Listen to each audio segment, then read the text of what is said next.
Hello class. तो last class में हमने क्वाड्रेटिक इक्वेशन स्टार्ट कर दिया था, ठीक है। उसमें मैंने आपको बताया था कि 3 मेथड्स होते हैं जहाँ पे हम एक क्वाड्रेटिक इक्वेशन को सॉल्व कर सकते हैं, ठीक है। पहला होता है मिडिल टर्म स्प्लिटिंग, दूसरा होता है completing the square method and third is quadratic formula, ठीक है। तो हमने मिडिल टर्म स्प्लिटिंग को डिस्कस कर लिया था, ठीक है। कुछ क्वेश्चन भी कर लिए थे, आज उसके आगे कुछ क्वेश्चन करते हैं, ठीक है। तो सपोज तो इसमें पहला क्वेश्चन है 3x minus 8/x equals to 2 और एक क्वेश्चन है x/x plus 1 plus x plus 1/x equals to 34/50। तो दो क्वेश्चन हमें सॉल्व करने हैं, ठीक है। ये दो क्वेश्चन बेसिकली मैंने इसलिए लिए क्योंकि ये स्टैंडर्ड फॉर्म की इक्वेशंस नहीं है, ठीक है। तो सबसे पहले इन क्वेश्चन पे हम क्या करेंगे, इन इक्वेशन को स्टैंडर्ड फॉर्म में कन्वर्ट करेंगे, उसके बाद इन क्वेश्चन को सॉल्व करेंगे, ठीक है। सॉल्व करने का वही तरीका जो हर बार लगता है, ठीक है। 3x के नीचे 1 ले लेता हूँ, 1 और x का एलसीएम हो जाएगा x, ठीक है। अब x इधर मल्टीप्लाई, कितना हो गया 3x square minus 8 equals to 2। कितना हो गया 3x स्क्वायर माइनस 8, x उधर गया तो कितना हो गया बेटा 2x, ठीक है। 3x square minus 2x minus 8 equals to 0। Solve कैसे करना है, वैसे ही हर बार जैसे करते हैं, मिडिल टर्म स्प्लिटिंग। 3 8 जा 24, आपको ऐसे 24 के फैक्टर्स को इस तरह से अरेंज करना है कि आपको बीच में 2 मिले, ठीक है। तो 6 4 जा 24 एंड 6 माइनस 4 इज 2, ठीक है। तो आपके फैक्टराइजेशन भी हो गया। करना चाहो तो एलसीएम लेके यानी कि प्राइम फैक्टराइजेशन से भी कर सकते हो। तो मैंने 2 को कैसे लिखा, 6 माइनस 4, बाहर कौन आ गया x माइनस 8 इक्वल्स टू 0, ठीक है। 3x square minus 6x minus minus plus 4x minus 8 equals to 0। दोनों से क्या कॉमन ले सकता हूँ, 3x कॉमन ले सकता हूँ। दोनों से 3 कॉमन लिया और फिर दोनों के पास x था तो x कॉमन ले लिया। और यहाँ से 3 तो चला गया बाहर, एक x चला गया बाहर, तो क्या बचेगा x, यहाँ पे 3 बाहर x बाहर, तो क्या बचा 3 2 जा 6 होता है, तो 3 2 बच जाएगा। दोनों से क्या कॉमन ले सकता हूँ 4 के फैक्टर्स है, तो x minus 2 equals to 0, x minus 2 और 3x plus 4 equals to 0। Either the first term is equation is equals to 0 और the second term is equals to 0, ठीक है। तो यहाँ से अगर x के लिए देखूँ तो 2 और यहाँ से अगर x के लिए देखो तो -4/3 आएगी। बहुत ही आसान क्वेश्चन था, ठीक है। इसी तरह का एक और क्वेश्चन देखते हैं नेक्स्ट, जो स्टैंडर्ड फॉर्म में नहीं है, ठीक है। तो इसमें भी मुझे क्या करना पड़ेगा, जैसे मैंने यहाँ पे एलसीएम लिया उसी तरह से यहाँ पे भी एलसीएम लेना पड़ेगा। लो, अब एलसीएम लूंगा तो ये दोनों टर्म्स क्या हो जाएंगी, आपस में मल्टीप्लाई। अब x into x is x square, x plus 1 into x plus 1 is x plus 1 का होल स्क्वायर 34/15 एक्स स्क्वायर। खोलो, a प्लस बी का होल स्क्वायर क्या होता है, a square plus b square plus 2ab, ठीक है। और नीचे कितना आ जाएगा x square plus x equals to 34/15, ठीक है। X square plus x square is 2x square plus 2x plus 1 upon x square plus x equals to 34/15, ठीक है। क्रॉस मल्टीप्लाई करो, 15 into 2x square plus 2x plus 1, इसको यहाँ पर भेजा, इसको यहाँ पर भेजा, और ये हो जाएगा 34 into x square plus x, ठीक है। 15 टू ज़ा 30x स्क्वायर, 15 टू ज़ा 30x प्लस 15 बन जा 15, 34 एक्स स्क्वायर प्लस 34 एक्स, ठीक है। शिफ्ट करो, 30x square minus 34x square, ठीक है, plus 30x minus 34x plus 15 equals to 0, ठीक है। यहाँ तक मैं पहुँच गए। इसके बाद फर्दर सॉल्व करना है, तो फर्दर सॉल्व करने के लिए मैं क्या करूँगा,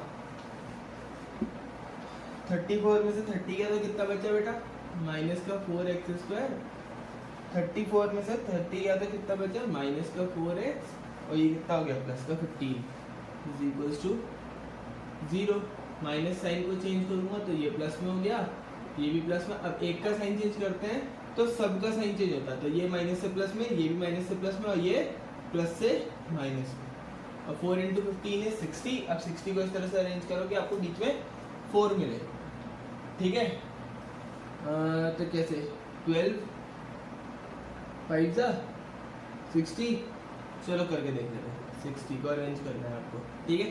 करो, 2 30 जा 2 15 जा 5 3 जा 3 1 जा, अच्छा 2 5 जा 10, 2 3 जा 6, और 10 माइनस 6 कितना होगा 4, तो 4x स्क्वायर, 4 को कैसे लिख सकता हूँ 10 minus 6 into x minus 15 equals to 0, ठीक है।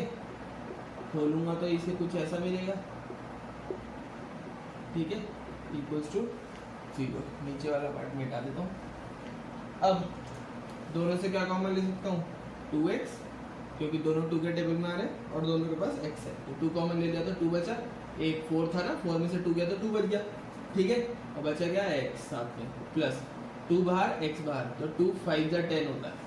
इन दोनों से क्या कॉमन ले सकता हूँ, दोनों 3 के टेबल में आते हैं और दोनों के पास माइनस साइन है, तो माइनस 3 कॉमन ले लिया, ठीक है।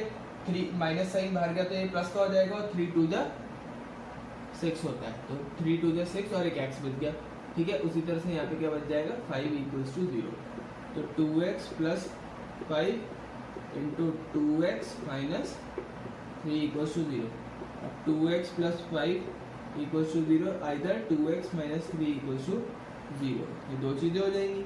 अब अगर इसको सॉल्व करूँगा तो x की वैल्यू -5/2 आ जाएगी, और इसको सॉल्व करूँगा तो x की वैल्यू 3/2 आ जाएगी। तो इतना सा काम था, ठीक है, कॉपी करिए, फिर अगला क्वेश्चन देखते हैं।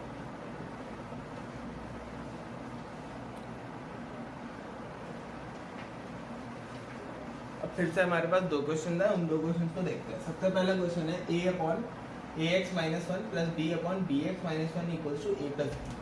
तो सबसे पहला काम मैं जो कर रहा हूँ वो ये कर रहा हूँ कि शिफ्ट कर लेता हूँ, ठीक है। तो ये दोनों टर्म्स इधर ही है, प्लस का a इधर आएगा तो माइनस का, और प्लस का b इधर आएगा तो माइनस का। अब क्या कर रहा हूँ, मैं a के साथ b ले लेता हूँ और b के साथ a वाली टर्म को ले लेता हूँ।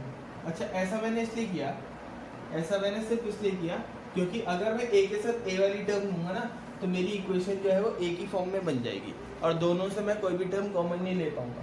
तो अगर मैं a के साथ b लूँ और b के साथ a लूँ, ठीक है, तो उस केस में मेरे पास ऊपर वाली जो टर्म होगी वो कॉमन आ जाएगी, ठीक है। उससे मेरी फैक्टराइजेशन क्या हो जाएगी, आसान हो जाएगी।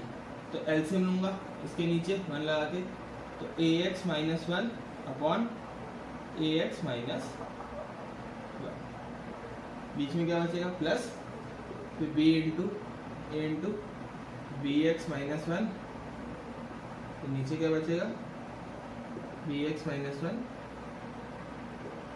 इक्वल्स टू 0, ठीक है। तो पहले हम ये वाला केस हटा ही देते हैं, पहले हम एक ही क्वेश्चन सॉल्व करेंगे, ठीक है। इसके बाद क्या होगा, खोलो जरा, ये a रहेगा, माइनस का b अंदर गया तो माइनस का a b x minus minus plus b upon a x minus, बीच में बचा प्लस का साइन, तो b माइनस a को अंदर मल्टीप्लाई करूँगा तो a b x minus minus plus a upon b x minus 1 equals to 0। अब अगर मैं ऊपर वाली टर्म देखूँ तो यहाँ पे प्लस का a है, यहाँ पे भी प्लस का a है, यहाँ पे प्लस का b है, यहाँ पे प्लस का b है, और ए बी एक्स माइनस का, तो मैं ऊपर वाली टर्म्स को क्या कर सकता हूँ, कॉमन ले सकता हूँ। लेकिन अगर मैं फर्स्ट a वाली के साथ a टर्म ले लेता और b के साथ b ले लेता, तब मुझे ऐसी कोई इक्वेशन नहीं मिल पाती, इसीलिए मैंने a के साथ b लिया और b के साथ a लिया। लो कॉमन, कॉमन लेने पे मुझे मिलेगा a minus a b x plus b, और यहाँ पे बचेगा 1 upon a x plus 1 a x minus 1 plus 1 upon b x minus 1 equals to 0, ठीक है। फिलहाल थोड़ी देर के लिए इसको एज इट इज रहने देते हैं, ठीक है। अब क्या करूँगा, अब एक काम करता हूँ कि इन दोनों टर्म्स के बीच में एलसीएम ले लेता हूँ। एलसीएम लूँगा तो आपस में मल्टीप्लाई हो जाएगी, ठीक है। ये टर्म इधर आ जाएगी b x minus 1 plus a x minus 1 equals to 0, ठीक है।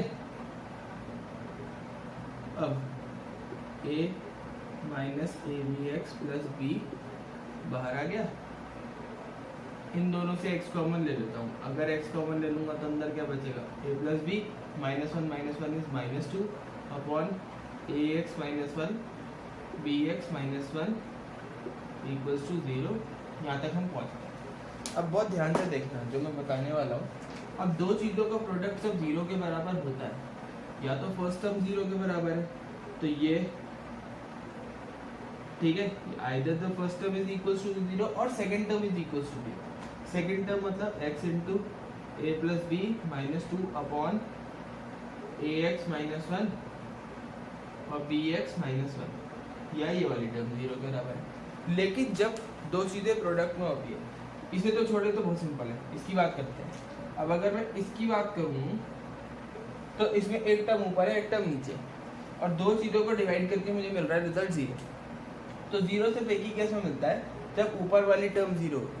अगर नीचे वाली टर्म 0 होती है तो हमने पढ़ा है एनीथिंग अपॉन 0 इज इन्फिनिटी, ठीक है। किसी के भी नीचे अगर हम 0 लगा दे तो वो इन्फिनिटी हो जाता है। तो नीचे तो मतलब नीचे वाली टर्म तो 0 नहीं हो सकती, तो 0 कौन होगा?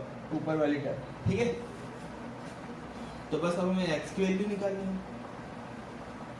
तो देखो, तो सबसे फर्स्ट वाली को अगर मैं सॉल्व करूँ, सबसे पहले कांस्टेंट को हटाता हूँ, माइनस का ए बी एक्स नहीं रहेगा, ए उधर गया तो माइनस का, बी उधर गया तो माइनस का, ठीक है। और क्या बचा हुआ? X into a plus b minus 2 is equal to 0, क्योंकि न्यूमरेटर ही 0 हो सकता है, डिनोमिनेटर 0 नहीं हो सकता, ठीक है। अब ये माइनस ए बी है, इसको नीचे भेजो, नेगेटिव साइन बाहर आ जाएगा, ठीक है, माइनस ए बी। और ठीक है, अब यहाँ से x into a plus b, plus का 2 उधर गया तो माइनस, नेगेटिव साइन से नेगेटिव साइन कट गया, तो x की एक वैल्यू आ गई a plus b upon a plus b, a upon b, और दूसरी जो वैल्यू आएगी वो होगी आपकी x equals to 2 upon a plus b. ये दो वैल्यूज मुझे निकालनी थी, ये मेरी दो वैल्यूज आ गई, तो इस तरह से मेरी इक्वेशन सॉल्व हो गई। अब मुझे दो क्वेश्चन और करवाने हैं, इसको बेस्ड कॉपी करिए, फिर अगला करते हैं।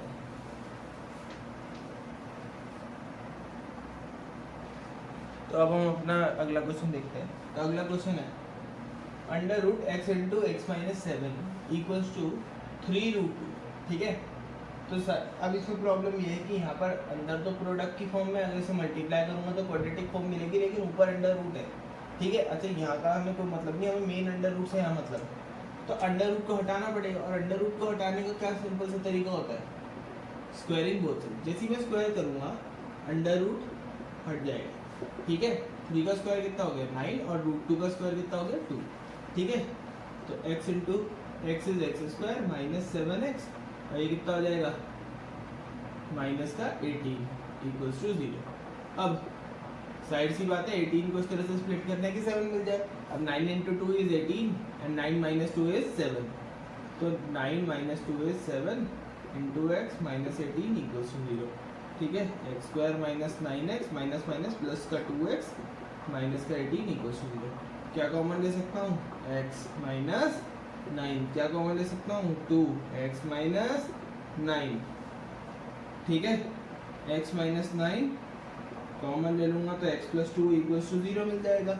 अब either the first term is equals to 0 और second term is equals to 0। अब अगर मैं यहाँ से देखूँ तो x की वैल्यू 9 हो जाएगी, और यहाँ से देखूँ तो x की वैल्यू माइनस 2 हो जाएगी। इसी तरह से हमारा अगला क्वेश्चन खत्म हो जाता है। क्या एक क्वेश्चन और करवा रहा हूँ, फिर हम नए टॉपिक पे मूव करेंगे। कॉपी करिए, फिर अगले पे चलते हैं।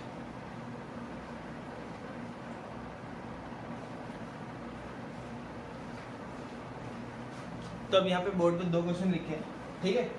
इन 2 क्वेश्चन को हमें सॉल्व करना है। एक क्वेश्चन ये है और एक क्वेश्चन ये है, ठीक है।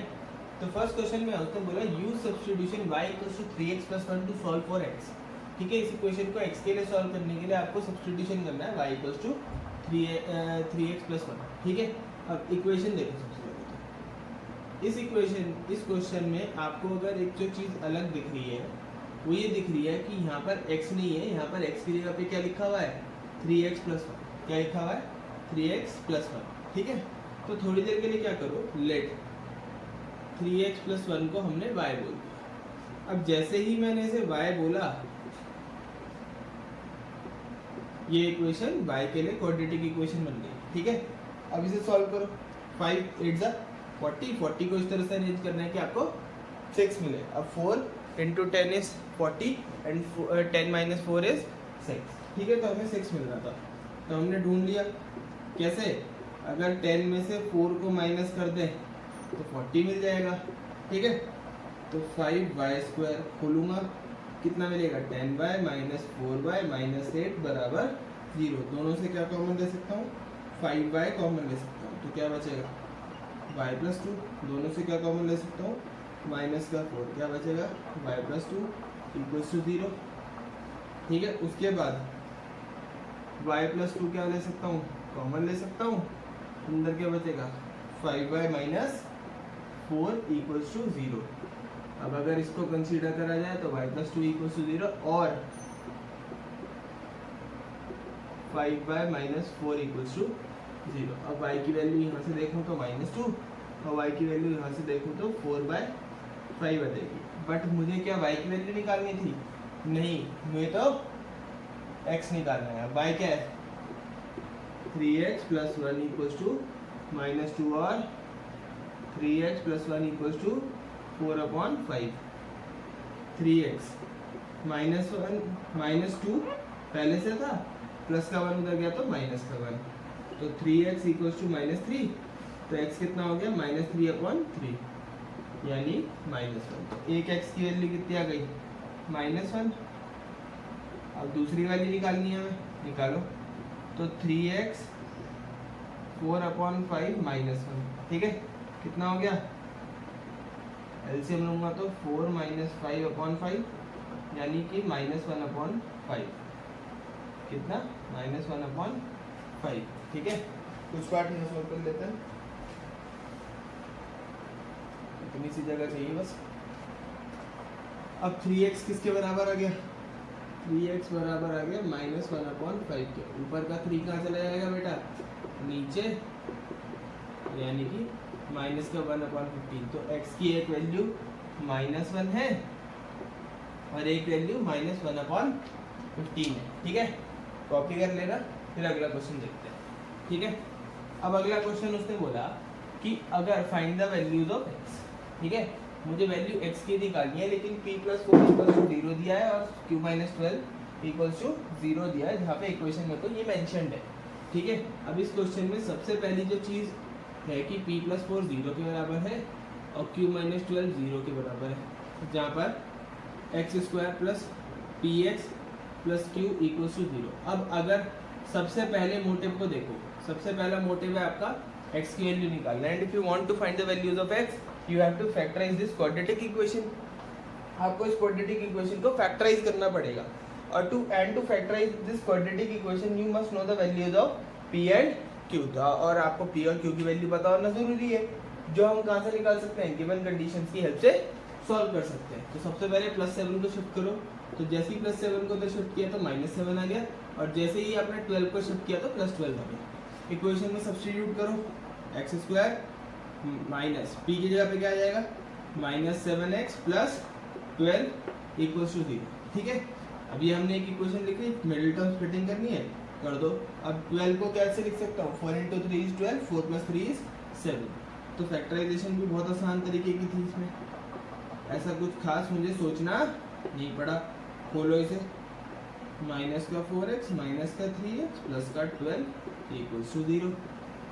ठीक है, अब पहली वाली टर्म से क्या कॉमन ले सकता हूँ, x कॉमन ले सकता हूँ। जैसे ही x कॉमन लूँगा क्या बचेगा, x - 4, और इन दोनों से क्या कॉमन ले सकता हूँ, 3 कॉमन ले सकता हूँ, लेकिन 3 कॉमन लूँगा तो x नेगेटिव का हो जाएगा, क्योंकि पहली टर्म के साथ माइनस का साइन है। तो मुझे क्या कॉमन लेना चाहिए, -3 कॉमन लेना चाहिए। तो ऐसा कुछ मिलेगा, x - 4 × x - 3 = 0। x - 4 या तो 0 के बराबर है या x - 3 0 के बराबर है, और ऐसा हुआ यहाँ से पता चला कि x की वैल्यू 4 है या फिर x की वैल्यू 3 है। ये तो मुझे निकालना था। ठीक है, इसके बाद हम नया टॉपिक क्वाड्रेटिक फॉर्मूला स्टार्ट कर रहे हैं। तो बिफोर स्टार्टिंग आप इसे कॉपी करिए, फिर आगे बढ़ते हैं।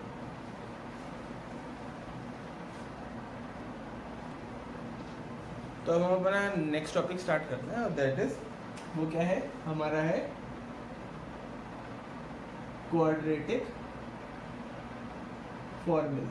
ठीक है, अब कईयों के दिमाग में ये बात आई होगी क्वाड्रेटिक फॉर्मूले की ज़रूरत क्यों पड़ी हमें। तो क्वाड्रेटिक फॉर्मूले की ज़रूरत हमें सिर्फ इसलिए पड़ी, सपोज करो कि मैंने आपको एक इक्वेशन दी इस तरह की, तो आप इस इक्वेशन को मिडिल टर्म स्प्लिटिंग से सॉल्व कर सकते हो।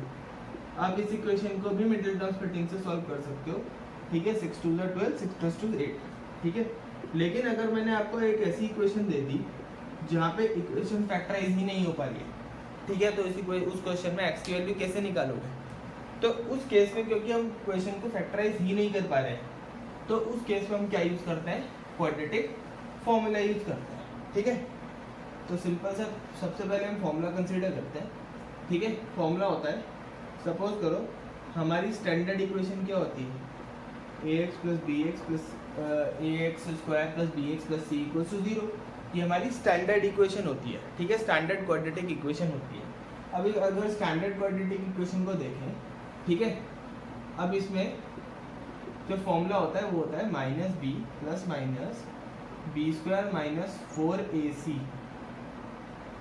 का √/2। ये हमारा फॉर्मूला होता है इक्वेशन को सॉल्व करने का, यानी कि x को सॉल्व करने का, ठीक है। इसको हम बोलते हैं क्वाड्रेटिक फॉर्मूला। क्या बोलते हैं? Quadratic formula. जहाँ पर b² - 4ac हमारे को, हम उसे क्या बोलते हैं? डिस्क्रिमिनेंट। क्या बोलते हैं? डिस्क्रिमिनेंट, ठीक है, जिसको कई बार हम d से भी रिप्रेजेंट करते हैं। तो डिस्क्रिमिनेंट की वैल्यू जो होती है वो b² - 4ac होती है। अब इसका बहुत इंपॉर्टेंट यूज होता है, ठीक है। अब इसका इंपॉर्टेंट यूज क्या होता है वो समझना, ठीक है। अब हम इसमें d की 3 तरीके की वैल्यूज पढ़ेंगे, ठीक है। अब उन 3 तरीके की वैल्यूज से हम ये बता सकते हैं कि हमें x की पॉसिबल वैल्यूज कैसी मिलेंगी, ठीक है। क्या बता सकते हैं? x की पॉसिबल वैल्यूज कैसी मिलेंगी। सपोज करो कि d हमने सॉल्व किया और d की वैल्यू कैसी आ गई? 0। What does it mean? कि हमें कैसी वैल्यू मिली? पॉजिटिव वैल्यू मिली। और जब हमें d की वैल्यू 0 से बड़ी मिलती है, मतलब पॉजिटिव मिलती है, उस केस में, ठीक है, रूट्स कैसे मिलते हैं? हमें कैसे रूट्स मिलेंगे? 2 डिस्टिंक्ट रूट्स। कैसे मिलेंगे? 2 डिस्टिंक्ट रूट्स। डिस्टिंक्ट का मतलब होता है अलग अलग। क्या होता है? अलग अलग। इसका मतलब होता है, मतलब जो x की जो 2 वैल्यूज होंगी वो अलग अलग मिलेंगी। हम डिस्कस करेंगे इसके बारे में भी 2 मिनट रुकिए। फिर हमें दूसरी वैल्यू मिलती है, दूसरी डिस्क्रिमिनेंट की वैल्यू होती है 0 के बराबर। अगर हमें 0 मिल गया तो हम बोलते हैं 2 इक्वल रूट्स। क्या मिलता है? 2 इक्वल रूट्स मिलते हैं। एंड थर्ड वन इज, अगर d की वैल्यू 0 से छोटी, मतलब नेगेटिव वैल्यू, और इस केस में नेगेटिव वैल्यू मिलती है तो हम बोलते हैं नो रूट्स, ठीक है। हर एक को डिस्कस करते हैं। तो बेसिकली पहली बात तो ये समझो कि डिस्क्रिमिनेंट का काम क्या है। डिस्क्रिमिनेंट का सिंपल सा काम होता है, डिस्क्रिमिनेंट आपको क्या बताता है? Nature of roots. क्या बताता है? Nature of roots. मतलब रूट्स क्या होते हैं? x की वो वैल्यूज, ठीक है, जिसे मैंने सॉल्यूशंस भी बोला था और जीरोस भी बोला था। x की वो पॉसिबल वैल्यू जिसको इक्वेशन में सब्स्टिट्यूट करने पर रिजल्ट कितना मिले? 0, उसे हम रूट्स बोलते हैं या सॉल्यूशन बोलते हैं या फिर जीरोस बोलते हैं, ठीक है। अब अगर इस इक्वेशन में मैं ये जानना चाहता हूँ कि इसके रूट्स कैसे मिलेंगे, मतलब सपोज करो कि मैं इस इक्वेशन में क्वाड्रेटिक फॉर्मूला लगा दूँ और आखिरी में मुझे ये समझ में नहीं आ रहा कि ये सॉल्व क्यों नहीं हो रहा, क्यों नहीं पता। अब वो मुझे कैसे पता चलेगा? वो मुझे डिस्क्रिमिनेंट बताएगा कि क्या ये पर्टिकुलर इक्वेशन सॉल्व हो सकती है या नहीं हो सकती। अब ये कैसे पता चला? देखो, अगर मैंने डिस्क्रिमिनेंट सॉल्व किया और डिस्क्रिमिनेंट की वैल्यू 0 से बड़ी आ गई, 0 से बड़ी आ गई, तो उसने क्या बताया? उसने सिर्फ ये बताया कि जो x की वैल्यूज आएंगी वो दोनों अलग अलग वैल्यूज आएंगी। रिमेंबर दैट डिस्क्रिमिनेंट ये बताता है कि x की वैल्यूज कैसी मिलेंगी, ये नहीं बताएगा कि x की वैल्यू क्या है, ठीक है। मतलब x की वैल्यू 4 है, 3 है, 2 है, ये नहीं बताएगा। x की वैल्यू कैसी मिलेगी? 2, -2 दोनों अलग हो गई, 2, 3, ऐसे इस तरह से ये बताएगा कि कैसी वैल्यूज मिलेगी। 2 डिस्टिंक्ट रूट्स। तो इस केस में अगर d की वैल्यू 0 से बड़ी है तो हम बोलते हैं कि इस केस में जो रूट्स मिलेंगे वो कैसे होंगे? डिस्टिंक्ट होंगे, दोनों अलग अलग होंगे। अगर d की वैल्यू 0 के बराबर है तो उस केस में x की दोनों वैल्यूज आपस में इक्वल होंगी। सपोज करो x की वैल्यू 2 और अगली भी 2, ठीक है, या 3 अगली भी 3, -3 अगली भी -3, ठीक है।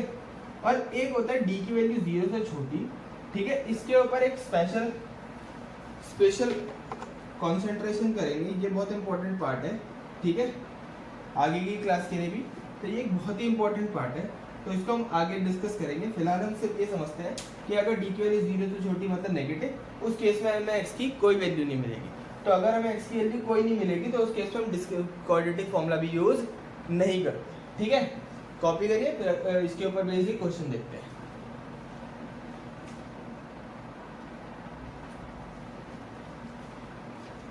अब बोर्ड पे 2 क्वेश्चन लिखे हैं, 2 क्वेश्चन को हमें सॉल्व करना है। पहला क्वेश्चन है 2x² - 7x + 6 और दूसरा है √3x² + 10x - 8 √3 = 0। अब इस इक्वेशन को इन क्वेश्चन को मैं क्वाड्रेटिक फॉर्मूले से सॉल्व करूंगा।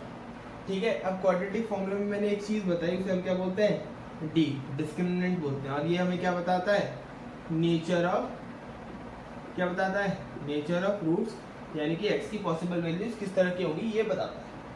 सबसे पहले अगर मैं इस इक्वेशन को कंसीडर करूं, ठीक है, अब मैं इसमें क्या चेक करना चाहता हूं, नेचर ऑफ रूट्स चेक करना चाहता हूं। But nature of roots check करने से पहले हमारा सबसे पहला काम क्या होना चाहिए, ABC फाइंड करना। क्या फाइंड करना, ABC। What is A, x² का coefficient, what is B, x का coefficient, and what is C, constant.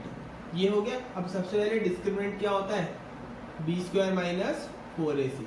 लिखिए, what is B is -7, what is A, 2, and what is C, 6। -7 का स्क्वायर इज 49, 4 2 = 8, 8 6 = 48। ठीक है, अब 49 - 48 is 1 which is greater than 0। और जब greater than 0 होते हैं तो x की वैल्यू कैसी मिलेगी, 2 डिस्टिंक्ट रूट्स, मतलब जो x की वैल्यूज मिलेंगी वो अलग अलग होंगी। ठीक है, तो अब x का फॉर्मूला क्या होता है, याद करो, -b + -b² - 4ac का अंडर रूट। और b² - 4ac को हम क्या बोलते हैं, d। तो √d लिख लेता हूँ मैं यहाँ, ठीक है, अपॉन 2 है। अगर आप फॉर्मूला लिखना चाहते हैं तो फॉर्मूला भी लिख सकते हैं। Minus what is b, -7 plus minus what is √d, 1 upon what is 2, a is 2। ठीक है, यहाँ तक पहुँच गए। इसके बाद क्या करेंगे, सिंपल काम है, इसको सॉल्व करेंगे। Minus minus plus minus, √1 is 1 upon 4। तो अब क्या करूंगा मैं, एक बार प्लस वैल्यू लूंगा और एक बार माइनस। तो एक बार तो मैंने +1 प्लस ले लिया और एक बार माइनस ले लिया। ठीक है, तो जब मैंने प्लस लिया तो मुझे मिला 8/4 विच इज इक्वल टू 2, और अगर मैंने माइनस लिया तो 6/4 विच इज इक्वल टू 3/2। तो ये हमारी 2 x की वैल्यूज होंगी, और यही तो बताया था नेचर ऑफ रूट्स ने कि x की ये 2 वैल्यूज आएंगी वो दोनों अलग अलग होंगी। ठीक है, एक क्वेश्चन और देख रहे हैं, आज का लास्ट क्वेश्चन हम देख रहे हैं। ठीक है, तो आज का लास्ट क्वेश्चन है √3x² + 10x - 8 √3। ठीक है, फिर से सबसे पहले काम है मेरा a फाइंड करना, फिर b फाइंड करना और फिर c फाइंड करना। सबसे पहले लिख लिया। अब यहाँ पे d तो सबके समझ में आ गया होगा कि d का क्या यूज है, तो सबसे पहले d निकालो। तो d क्या होता है, b² - 4ac। What is b, b is 10 का square minus 4a, what is a, √3, and what is c, minus का 8 √3। ठीक है, 10 का square is 100, minus minus is plus, 4 8 is 32 into 3। तो करो 100 प्लस 96 यानी कि 196 विच इज ग्रेटर देन 0, यानी कि रूट्स कैसे होंगे, 2 डिस्टिंक्ट रूट्स, 2 अलग अलग रूट्स करेंगे। फॉर्मूला तो आपको पता ही है, -b + -√d/2 है। तो minus what is b is 10 plus minus √d is 196। अब बार बार सॉल्व करने की जरूरत नहीं, इसलिए मैं d लिख रहा हूँ। आप सॉल्व करना चाहो तो सॉल्व कर लो, b² - 4ac सॉल्व करके फिर से आपको यही मिलेगा। ठीक है, लेकिन साइन का बहुत ध्यान रखना, a के साथ माइनस आ रहा है तो माइनस लेना, c के साथ आ रहा है तो उसके साथ माइनस लेना, क्योंकि बीच का फॉर्मूले का साइन चेंज नहीं होता।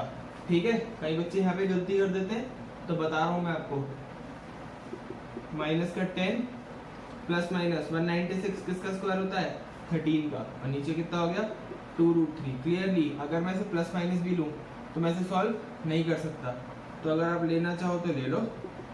एक बार प्लस ले लो, ठीक है, नीचे तो 2√3 रहेगा और एक बार माइनस ले लो, नीचे 2√3 रहेगा, ठीक है।